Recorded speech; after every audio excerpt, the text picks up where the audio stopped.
बिस्मिल्लाहिर्रहमानिर्रहीम अस्सलामुअलैकुम वरहमतुल्लाहि वबरकातुहू। स्टूडेंट्स, आज का हमारे पास टॉपिक है जी magnetic flux and flux density. तो यहाँ पे हम पहले मैग्नेटिक फ्लक्स को डिस्कस करेंगे, फिर लास्ट में हम फ्लक्स डेंसिटी को भी देखेंगे। तो अब स्टूडेंट्स, आपको याद होगा कि हमने चैप्टर नंबर 12 में इलेक्ट्रिक फ्लक्स को डिटेल में डिस्कस किया था। वहाँ पे इलेक्ट्रिक फील्ड को यूज़ किया था हमने। आज हमारे पास क्या है जी, मैग्नेटिक फील्ड को यूज़ करते हुए हम मैग्नेटिक फ्लक्स को डिस्कस करेंगे। ठीक है जी। अगर हम फ्लक्स के वर्ड को गौर से देखें तो फ्लक्स का मतलब है जी टू फ्लो, या फिर हम कह सकते हैं कि it is the property of a vector field, कि एक वेक्टर फील्ड की ये बेसिकली प्रॉपर्टी है। तो ये चीज़ें हम इलेक्ट्रिक फ्लक्स में डिटेल में डिस्कस कर चुके हैं। अब हम यहाँ पे मैग्नेटिक फ्लक्स को डिफाइन करते हैं कि the number of magnetic field lines passing perpendicular to, या फिर थ्रू भी लगा सकते हैं, perpendicular to the plane surface.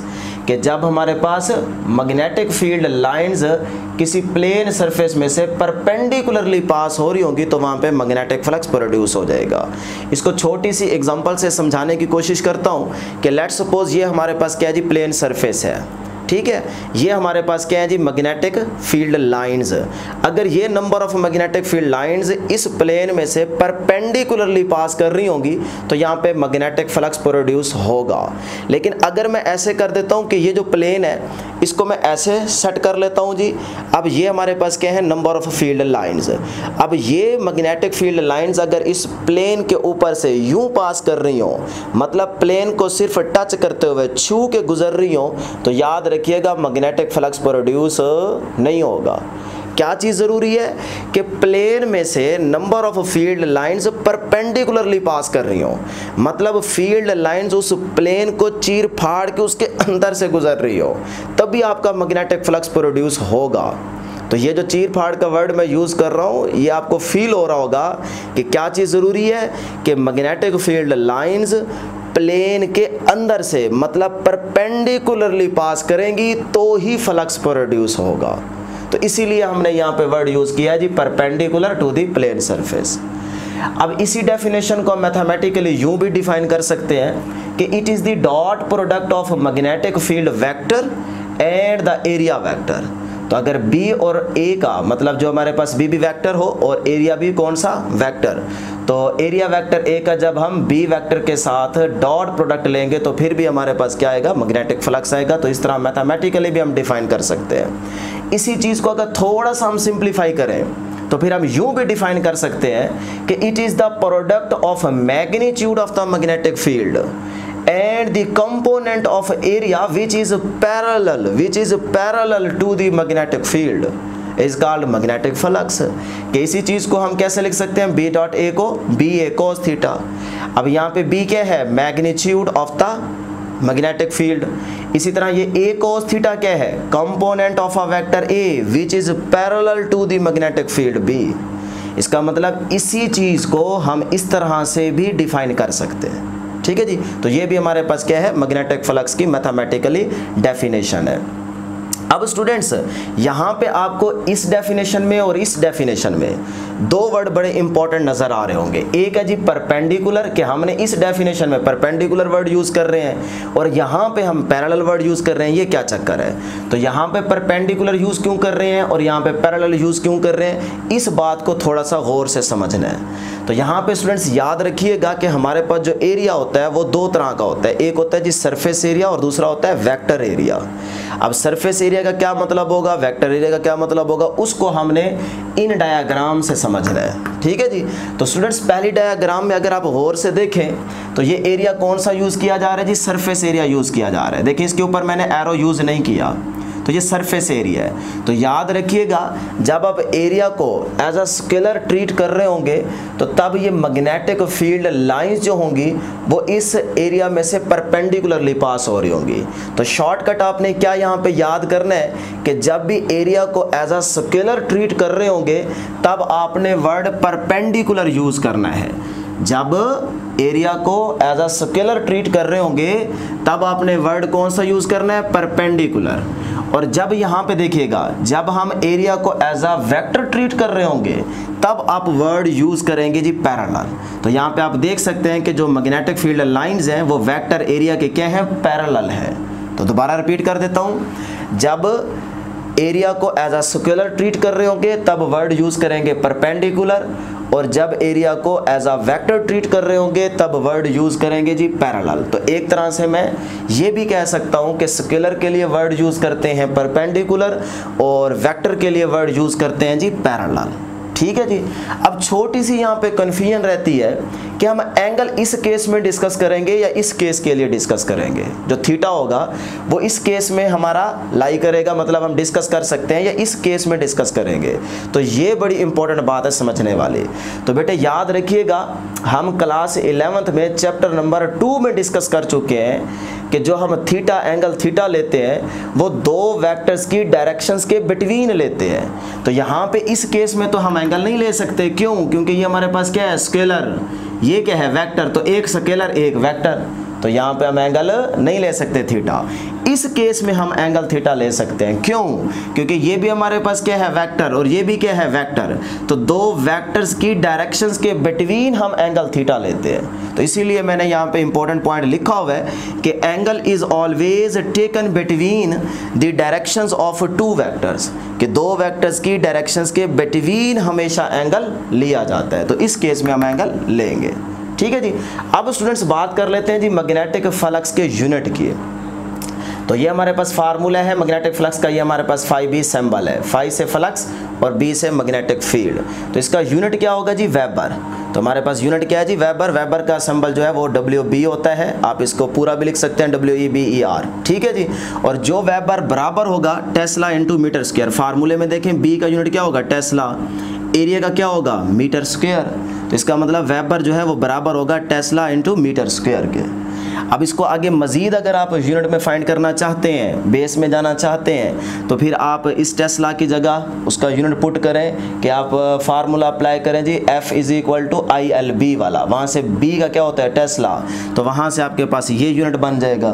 फिर इसको मजीद आगे अगर आप सिंप्लीफाई करना चाहते हैं तो आपके पास फिर ये बन जाएगा कि न्यूटन की जगह आप उसका फार्मूला अप्लाई करें, ठीक है, MA वाला, F = MA।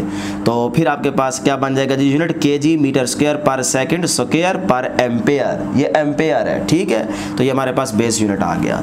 यहीं से हम डायमेंशंस बना सकते हैं कि kg है तो m आ जाएगा, मीटर है तो L² आ जाएगा, सेकंड है तो T आ जाएगा, और एम्पेयर वैसे का वैसे। तो ये हमारे पास मैग्नेटिक फ्लक्स की डायमेंशन आ गई है। ठीक है जी। अब हम बात कर लेते हैं क्वांटिटी, मतलब नेचर की, कि मैग्नेटिक फ्लक्स की नेचर क्या है। तो it is a scalar quantity. हम पहले भी पढ़ चुके हैं 12th चैप्टर में कि जो इलेक्ट्रिक फ्लक्स था वो भी हमारे पास क्या थी, स्केलर क्वांटिटी थी। तो वैसे हम चैप्टर 2 के अंदर डॉट प्रोडक्ट की प्रॉपर्टीज़ पढ़ चुके हैं, जिसमें हमने कहा था कि दो वेक्टर्स का जो डॉट प्रोडक्ट होगा उसका रिजल्ट क्या आएगा जी, स्केलर आएगा। तो इसीलिए मैग्नेटिक फ्लक्स क्या है, स्केलर क्वांटिटी।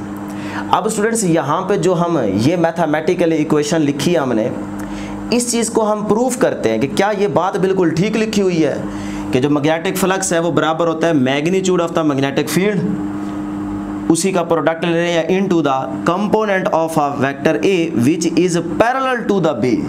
मतलब ये वाली जो बात है सारी, क्या ये हमने ठीक लिखी है? इसी बात को हम प्रूफ करते हैं इस डायग्राम से।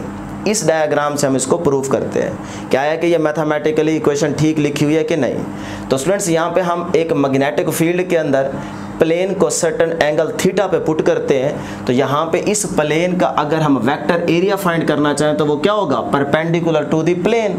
तो इस प्लेन का जो वेक्टर एरिया होगा वो ये बनेगा। तो इस वेक्टर एरिया को गौर से देखें, ये बी के साथ क्या बना रहे थी, एंगल थीटा बना रहे हैं। दोबारा रिपीट कर देता हूं कि ये जो वेक्टर एरिया है ए, ये बी के साथ क्या कर रहा है, एंगल थीटा बना रहा है। तो इसका मतलब मैग्नेटिक फील्ड लाइंस के अंदर इस प्लेन को किसी एक खास एंगल पे प्लेस किया गया है। तो फिर अब हम क्या करेंगे कि इस वेक्टर ए के दो कंपोनेंट ड्रॉ करेंगे।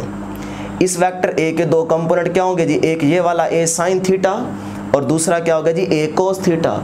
अब मुझे कैसे पता चलेगा कि ए के किस कंपोनेंट की वजह से यहाँ पे मैग्नेटिक फ्लक्स होगा? ठीक है, ये बात मैंने यहाँ से समझनी है। तो इसी चीज़ को मैंने थोड़ा आसान करके यहाँ पे ड्रा किया हुआ है ताकि आपको समझ जल्दी आ जाए। तो देखें, ये हमारे पास प्लेन है, उसी प्लेन को मैंने यहाँ पे एक लाइन ड्रा करके यहाँ पे शो किया। तो ये हमारे पास वही प्लेन आ गई और ये फील्ड लाइंस हैं, तो ये फील्ड लाइन आ गई। ठीक है जी, वही केस है सेम। तो अब देखें कि ये वेक्टर एरिया जो है ये उसी बी के साथ क्या बना रहा है, एक एंगल थीटा बना रहा है। क्लियर है यहाँ तक। उसी वेक्टर ए के दो कंपोनेंट ड्रा किए, ए साइन थीटा और ए कोस थीटा। अब ये जो दो हमारे पास डायरेक्शंस आई हैं, इनमें से जो एक डायरेक्शन है ए कोस थीटा वाली, ये डायरेक्शन अगर हम गौर से देखें तो ये वर्टिकली प्लेन के परपेंडिकुलर है। अगर ये वाली डायरेक्शन देखें, ये डायरेक्शन जो है ये वर्टिकली प्लेन के परपेंडिकुलर है। तो मैं कह सकता हूं कि इस वर्टिकली प्लेन का जो वेक्टर एरिया बनेगा, नॉर्मल बनेगा, वो कौन सा होगा, ए कोस थीटा। तो वो ए कोस थीटा जो है वो फील्ड के क्या आ रहा है, पैरेलल आ रहा है। मतलब ये जो डायरेक्शन है ये इस वर्टिकली प्लेन के परपेंडिकुलर है, लेकिन ये डायरेक्शन ए कोस थीटा इस फील्ड के क्या है, पैरेलल है। तो इसीलिए मैं कह सकता हूं कि ये वाली जो डायरेक्शन है ये फील्ड के क्या है, पैरेलल है। तो इसीलिए मैंने यहाँ पे भी पैरेलल का सिंबल डिनोट किया हुआ है, यहाँ पे भी पैरेलल का सिंबल डिनोट किया हुआ है। कि दोबारा रिपीट कर देता हूँ, ये वाली डायरेक्शन इस वर्टिकली प्लेन के परपेंडिकुलर है, लेकिन यही डायरेक्शन फील्ड के क्या है, पैरेलल। तो देख सकते हैं, तो इसका मतलब यही चीज मैं यहाँ पे लिख सकता हूँ कि ये वाला जो ए कोस थीटा है ये बेसिकली इस प्लेन पे है, इस प्लेन का परपेंडिकुलर है।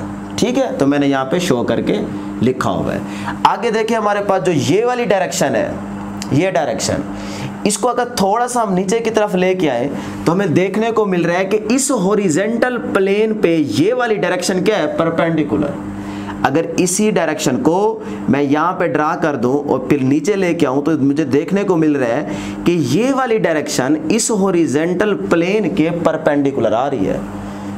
ठीक है, और वही डायरेक्शन फील्ड के क्या आ रही है, परपेंडिकुलर। क्लियर है जी। तो अब मुझे क्या यहाँ पे देखना है, मैंने ये देखना है कि इस वेक्टर एरिया ए के इन दो कंपोनेंट में से किस कंपोनेंट की वजह से यहाँ पे फ्लक्स होगा। तो मुझे बिल्कुल क्लियरली यहाँ पे देखने को मिल रहा है कि ये वाला जो कंपोनेंट है, ये वाला, ये फील्ड के पैरेलल है, तो इस कंपोनेंट की वजह से यहाँ पे फ्लक्स होगा। यही चीज हमने इलेक्ट्रिक फ्लक्स वाले टॉपिक में भी डिस्कस की थी। अगर आपको याद हो तो हमने यहाँ पे इसको डिटेल में डिस्कस किया था। यहाँ पे आप देख सकते हैं कि जो इस ए के दो कंपोनेंट थे उसमें से एक कोस थीटा भी था, एक साइन थीटा भी था। जो एक कोस थीटा था वो इस प्लेन के क्या था, परपेंडिकुलर, और फील्ड के क्या था, पैरेलल। तो यहाँ पे देख सकते हैं कि ये प्लेन पड़ी है और यहाँ पे हमने उसी कंपोनेंट को नाम दिया हुआ है ए कोस थीटा का। तो आज भी देखें कि ये जो हमारे पास डायरेक्शन है वो वर्टिकली प्लेन के परपेंडिकुलर है, लेकिन फील्ड के क्या है, पैरेलल है। तो इस कंपोनेंट की वजह से हमारा यहाँ पे मैग्नेटिक फ्लक्स होगा। ठीक है जी। तो अब इसी से आगे, और ये बात बिल्कुल प्रूफ हो गई कि जैसे ही हमने कहा था कि इस कंपोनेंट की वजह से होगा, तो ये देखिए ए कोस थीटा आ गया और ये बी आ गया, दोनों आपस में क्या है, पैरेलल। तो यही चीज तो हमने यहाँ पे लिखी हुई है कि magnitude of the magnetic field B, component of a vector A which is parallel to the B. तो बी के पैरेलल कौन सा कंपोनेंट आ रहा है, ए कोस थीटा। तो ये लिखा तो हुआ है ए कोस थीटा। तो इसका मतलब ये जो हमने बात कही थी मैथमेटिकली, ये प्रूफ होगी कि हमारी ये बात बिल्कुल ठीक है। ठीक है जी। अब यहीं से हम दो स्पेशल केस इसके लेते हैं कि मैक्सिमम फ्लक्स कब होगा और मिनिमम फ्लक्स कब होगा।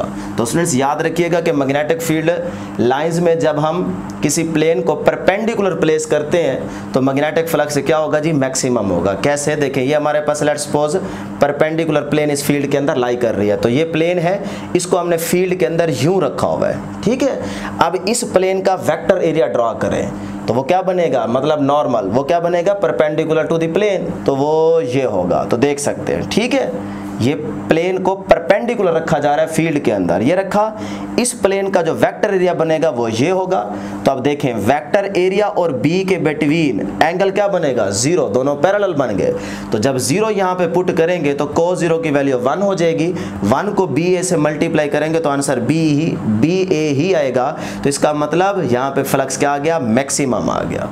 तो ये आपके इंपॉर्टेंट MCQs हैं कि जब प्लेन को फील्ड के अंदर परपेंडिकुलर प्लेस किया जाएगा तो फ्लक्स क्या आएगा, मैक्सिमम आएगा। ठीक है, इसी तरह फ्लक्स मिनिमम कब होगा, जब हम प्लेन को फील्ड के अंदर पैरेलल प्लेस करेंगे। तो ये हमारे पास प्लेन थी और ये हम लेट कर लेते हैं जी, हमारे पास क्या है, फील्ड लाइंस।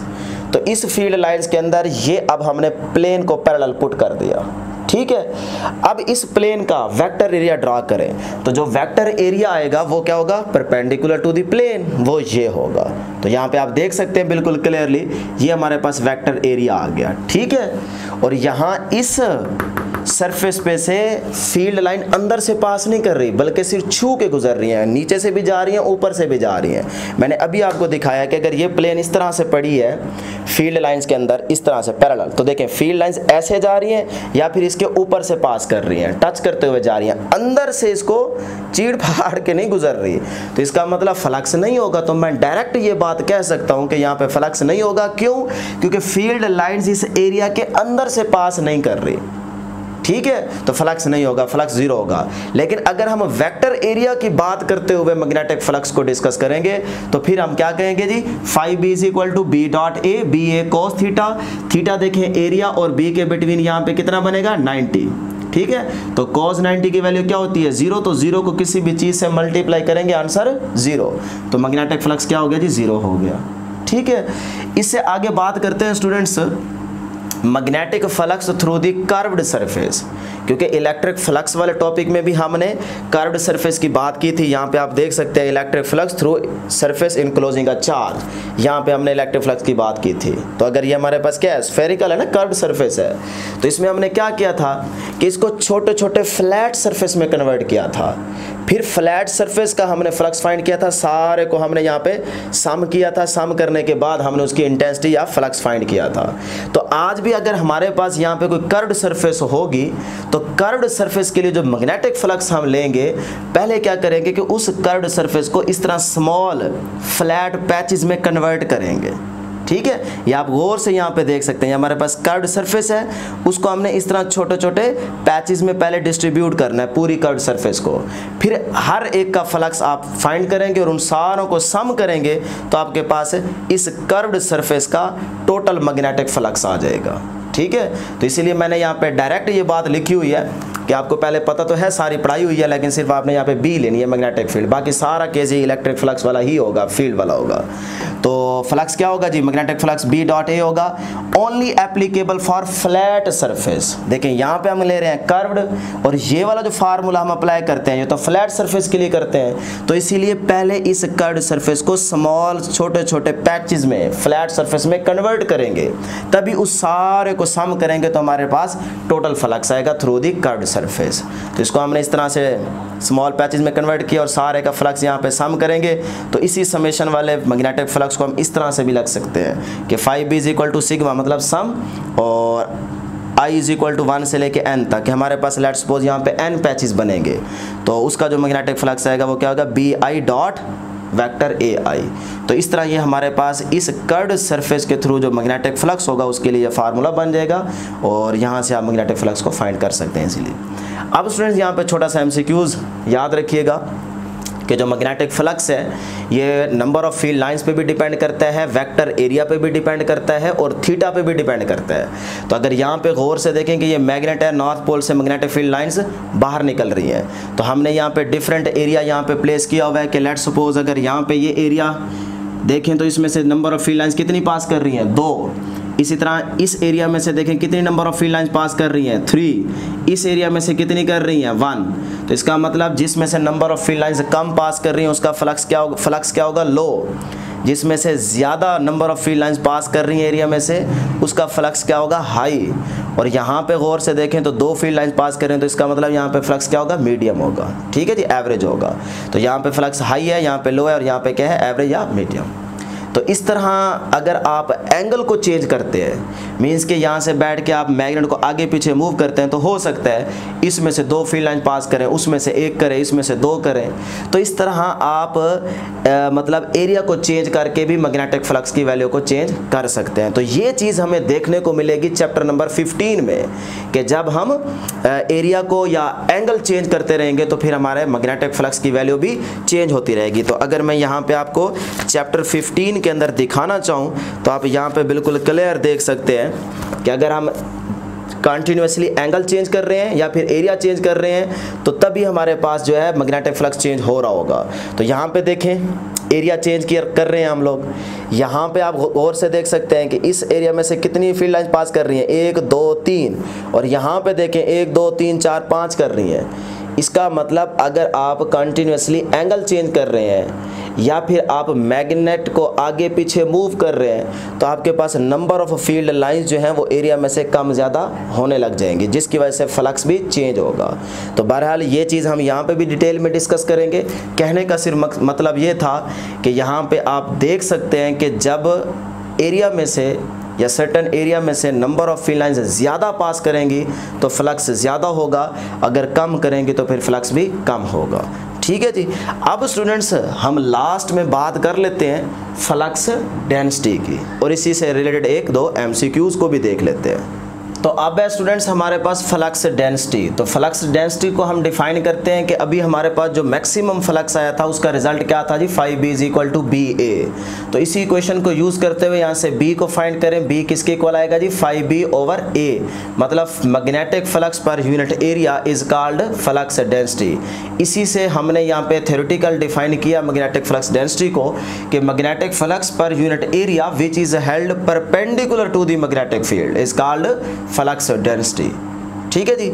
और स्टूडेंट्स याद रखिएगा ये जो हमारे पास B है मैग्नेटिक फील्ड है, इसी को ही हम फ्लक्स डेंसिटी का नाम देते हैं। तो यहाँ पे इसी B को हम डिफरेंट नेम्स के साथ रिप्रेजेंट करते हैं कि इसी B को मैग्नेटिक फील्ड का भी नाम देते हैं, मैग्नेटिक फील्ड इंटेंसिटी का भी नाम देते हैं, मैग्नेटिक फील्ड स्ट्रेंथ का भी नाम देते हैं, मैग्नेटिक इंडक्शन का भी नाम देते हैं, और इसी B को हम मैग्नेटिक फ्लक्स डेंसिटी भी कहते हैं। ठीक है जी। तो ये था हमारे पास फ्लक्स डेंसिटी। बस आपने इतना याद रखना है, magnetic flux per unit area is called flux density. अब लास्ट में हम इसी से रिलेटेड जो हमारा आज का टॉपिक था, इससे रिलेटेड यहाँ पे हम एक छोटा सा MCQs डिस्कस कर लेते हैं। थोड़ा सा मैं आपको याद दिलाना चाहता हूँ कि देखें जब हम प्लेन को फील्ड के अंदर परपेंडिकुलर प्लेस करते हैं तो हमारा फ्लक्स क्या आता है, मैक्सिमम आता है। ये चीज़ अभी हमने डिस्कस की कि जब प्लेन को फील्ड में परपेंडिकुलर प्लेस किया जाता है तो तब हमारा फ्लक्स मैक्सिमम आता है। अब उसी मैक्सिमम फ्लक्स को अगर मैं हाफ कर दूं, मैक्सिमम के फ्लक्स को अगर मैं हाफ कर दूं तो फिर मुझे बताएं कि मैग्नेटिक फील्ड में प्लेन को किस एंगल पे रखा गया होगा, वो एंगल मैंने फाइंड करना है।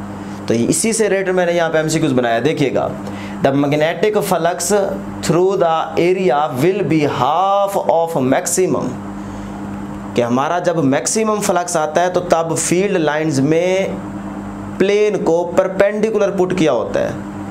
उसी मैक्सिमम फ्लक्स को अगर मैं हाफ कर दूं तो फिर मुझे बताएं कि if plane of area makes an angle dash with B, कि जो एंगल है B के साथ एरिया का वो क्या होगा कि जिसकी वजह से मैक्सिमम का फ्लक्स हाफ आ रहा है, तो वो एंगल आपने फाइंड करना है। शॉर्टकट इस MCQs को दोबारा समझा रहा हूँ कि देखें मैक्सिमम फ्लक्स तब आता है जब प्लेन को फील्ड में परपेंडिकुलर प्लेस किया जाता है। ठीक है, वो मैक्सिमम आ गया। अब हमने उसी मैक्सिमम को हाफ करना है, उसी मैक्सिमम फ्लक्स को हाफ कर दिया। अब बताएं कि फील्ड लाइंस में प्लेन को किस एंगल पे रखा गया होगा, या वेक्टर एरिया A का B के साथ एंगल क्या बन रहा होगा। ठीक है, तो वो आपने यहाँ पे एंगल फाइंड करना है। A दिया हुआ है 30, B दिया हुआ है 45, C दिया हुआ है 60 और D दिया हुआ है 90 डिग्री। तो बड़ा आसान है, इसको आप यहाँ पे फाइंड करें। हिंट मैंने यहाँ पे दिया हुआ है कि फाई = मैक्सिमम का मैंने हाफ कर दिया है। तो इसी हिंट को आप अगर थोड़ा सा सिंप्लीफाई करें, यूज़ करें, तो आपके पास ऑप्शन आ जाएगी। तो जो ठीक ऑप्शन होगी वो आपने कमेंट सेक्शन में ज़रूर बतानी है और इसको यहाँ पे सॉल्व करके आपने ऑप्शन सेलेक्ट करनी है। तो ये थी स्टूडेंट्स हमारे पास आज की डिस्कशन। मैं उम्मीद करता हूँ कि आपको ज़रूर समझ आई होगी। इंशाल्लाह नेक्स्ट वीडियो में हमारी मुलाकात होगी। अल्लाह हाफिज़।